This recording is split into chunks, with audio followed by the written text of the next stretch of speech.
Hello Year 9 and 10. This is yet another week in the lockdown with some drama work. Now last week we looked at how you can use technology on stage in the theatre. In particular we looked at lighting. So I want to start by briefly recapping the 3 types of lights that we looked at. So we had the spotlight. This is a very specific light that creates a circle on the stage with a harsh edge. Similar to the spotlight is the Fresnel, but the difference is the light is a bit more faded and blurred around the outside, so it's not as harsh. And then of course we had the flood. Now the flood is what we use most in drama lessons and it covers the whole stage. So we've got the spotlight, the Fresnel and the flood. Try and remember those because it will be very helpful in your coursework if you can use those words. But today we are not looking at lights, we are looking at sound. So bear with me with this video. I'm going to try and do some sound effect wizardry, but I haven't done this in years, so bear with me if anything goes wrong. So we have sound. On the screen are some different reasons that we use sound and sound effects and music, either in film or television or on stage in theatre. I'm just going to give you 10 seconds to have a look through these. If you need longer, pause the video.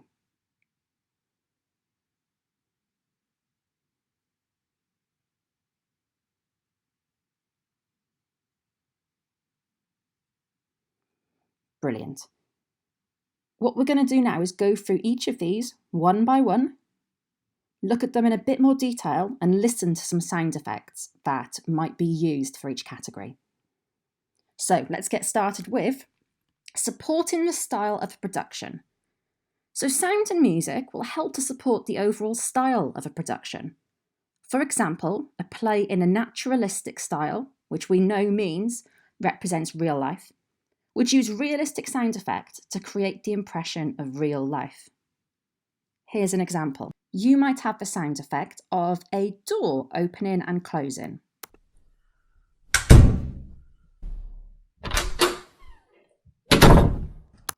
Or you might want to include the sound of footsteps walking across the stage.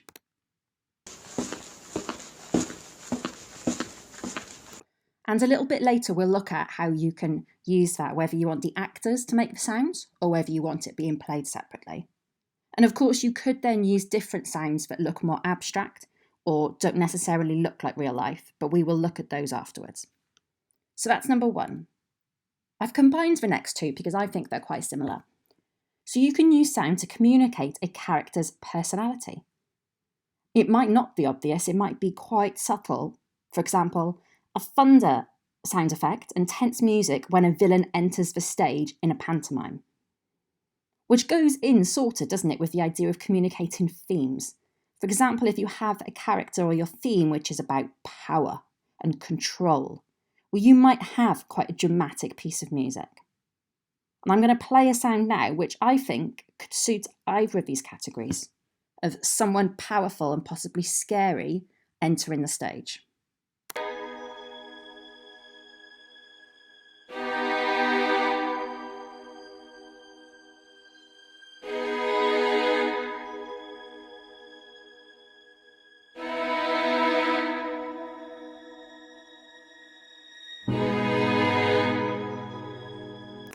And hopefully you'll agree with me from listening to that it does give you that sort of tension and suspense that someone or something bad is about to happen.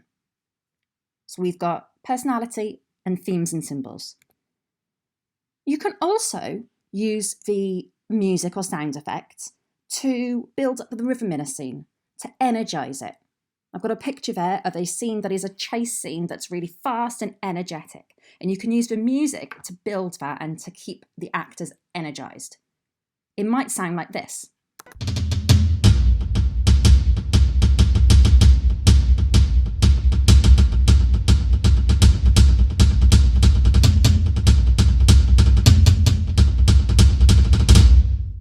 And in that example, as the music gets faster, you'd imagine the scene or the movement to get faster as well. Then you can use it to create a mood or an atmosphere. So if we had a sad, emotional song, we might have something underscoring it, which I'll explain in a minute, and that can help bring in the emotion. It might sound like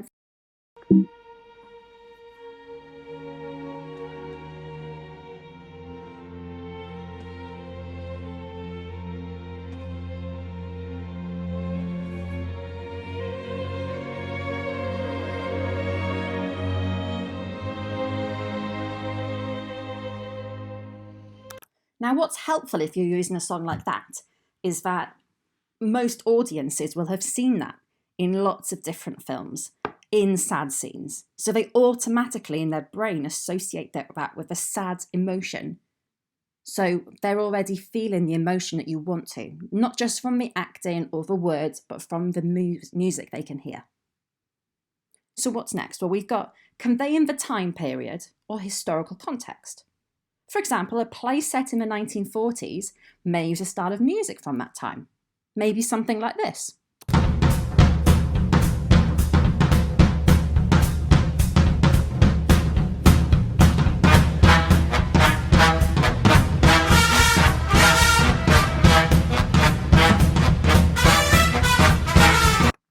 Which is going to instantly transport the audience to that era and that time.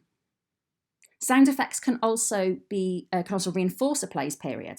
For example, if we are during the war, you might have a specific gun. If we are before electricity, you might have a horn from a steam train. So you can use these to really help the audience figure out where they are, especially if you don't have a detailed set for them to figure out the historical context. Then we've got two. I've combined these because these are both about you being able to understand as an audience, where is this play and when in the day is it? So if it's in the morning, you might have the sound of birdsong. I don't know about you lot, but I'm being woken up every morning at 5 o'clock by those really annoying birds. And if I heard that, I would instantly know it's the morning. But then you might add multiple sound effects into a soundscape that gives the idea that we're in a nighttime. For example, like this.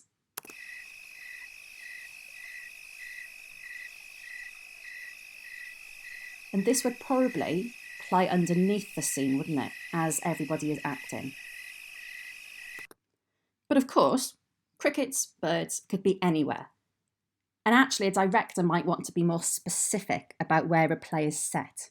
So for example, let's take a play set in the Highlands of Scotland, in the middle of a storm. So we might add the storm sound effects like this.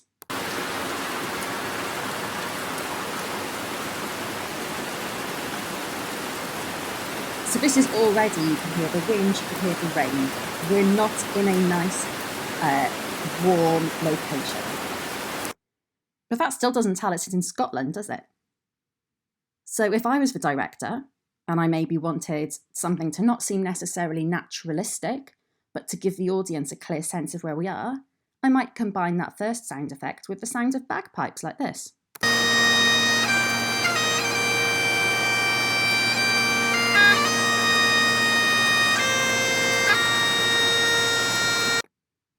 And that's really effective, isn't it? And actually, I hadn't tried that out before, but listening to that just then, I instantly had a vision of being at a police officer's funeral in America. They always have someone playing the bagpipes, and it being really grey and wet outside, and everyone's really upset. And I instantly got transported to a really sad, dreary, painful scene just from combining two sound effects. So you can see from those, we can use sound in a lot of effective ways, can't we? And there's a few words and terminology that I want you to try and remember. And as usual, this is going to be tested in a quiz. So we've got sound effects. Well, we all know what they are, but can we actually put it into a word, into a description? Well, the official definition is the artificial reproduction of sounds that help to create realism on stage, e.g. the sound of a window smashing. So artificial reproduction means artificial, it's fake. Reproduction means you're copying it. Okay, so if, there's two ways you could do this. You can have it live where the actors make the sound effect, or you can get someone to play the sound effect. But if I was an actor making a sound effect, well, if I wanted to make the sound effect of scratching something, if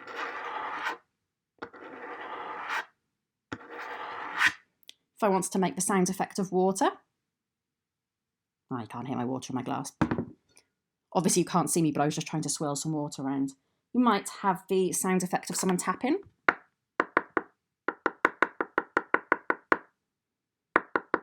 And as we've looked at, that really does help create atmosphere and scene on stage. That's the easy word. The next two are quite tough. So we've got diegetic. Say it after me. Diegetic. Good. And that is sounds that a character can hear within the world of the play. So for example, when a character turns on the radio, the voices or music from it are heard by the character and the audience. So it's all the sounds that the characters can hear. So then the opposite of that is called non-diegetic. And that is sound that exists outside the world of the play. So the audience can hear it, but the characters cannot. For example, a voice narrating over the top of the scene. The characters can't hear it. Or an underscore. Some music. Think about that sad music I played earlier. The characters can't hear that, so it's non-diegetic. But it's added because it adds effect to the audience. And I think it's one more. We've already looked at it, but underscoring. So it's the use of music underneath dialogue to help create an atmosphere or to convey a theme. So just like that song was underneath, so we had the song, but we might have had talking and acting on top of it. And if that's the case, it's called underscoring. Okay, so task number 2, because task number 1 was watching this video, is to go to the second task on Show My Homework and complete the quiz. Don't forget, you can come back to this video and try and watch it again if you need to remember the answers, and you can even try the quiz 3 times, but please do try your best. So what I would do right now, because I've got a bit extra in this video, I would pause it now, go do the quiz, check how far you are through, and then come back to this, okay? I'm going to continue with the video now, but I'm going to assume that you've paused me and you've done the quiz. Lovely, I hope you all did really well in your quiz. Well done for trying so hard. And I'm going to lead you with one more task, okay? I'm going to put a link in the video in my description, okay? So I'm going to have a video and then there's going to be like a link here and I want you to click that, okay? And that is going to open this scene. It is possibly the most famous scene in all of cinema history in terms of the way it uses music and sound. So you're going to watch that, and as you're watching it, you're going to make notes about the sound effect, and the music you can hear in this scene. I don't want you to know every sound. You'll be there for hours trying to make notes. It's only a 3-minute video. I want you to pick maybe 4 or 5 key sound effects that you can hear. And then I want you to give me a paragraph or bullet points of the sounds you can hear. But most importantly, why do you think the director used this sound? Okay, I'm going to read an example now. Now, I did not write my example based on the scene you're watching, because some of you could have just copied my answer. So I'm not going to do that, but here's my example. So I started with a sentence. There were lots of sound effects in the scene I watched. A few that stood out to me were, and then I simply list like bullet points, and you can do that. So I've said, a slow heartbeat sound effect played over the speakers. So I've explained that it wasn't made by the actors. It was over the top through the speakers. This gradually got faster. I think the director did this to show the pace of the scene was getting faster, and it made me feel tense as if it was building up to something. So I've described the sound effect and then explained why it's been used. 2 more. There was a radio news report coming from a radio on stage, which was diegetic as the characters could hear it. I liked this because we were finding out the bad news being told at the same time as the characters. If you could tell me if a sound effect was diegetic or not diegetic, I'd be really impressed. And then lastly, when the characters got the bad news and started crying, the heartbeat stopped and there was a sad piece of piano music underscoring the scene. The characters couldn't hear it, but it added to the atmosphere of tragedy. So I've explained that piece of music was underscoring, so there was other acting going on, but we could hear the music underneath, and it added to the atmosphere of tragedy. So that's all I want from you. I've done 3 sound effects there. If you want to do more, please go ahead. Seriously enjoy this scene. I just rewatched it and it's absolutely amazing. If you have not seen Jaws, you have to go see it. It's so much better than most of the modern horror films. So we've got 3 ways to submit this week. We've got the usual handwrite, take a picture, post it on to Show My Homework to me. We've got write your answer directly into the comment box and submit that way. But Miss Solomon has taught me about a different way, and that is this. Some of you have sent me work like this, and it looks like you've done it on Microsoft Word, but actually you've just used Show My Homework. So apparently the way you do this is on this homework, you click submit. You either type a message or you type your full answer. You attach a file if you need to, but you probably won't have to. And if you click submit assignment to teacher, I think it's instead of just clicking add comment, it'll say submitted. I really don't mind any of those ways. On a Word document if you want, on Google Drive, I don't mind, but whatever's easiest for you. I hope you enjoy watching the video, and all that leaves me to say is have a lovely week and have fun. Bye everyone.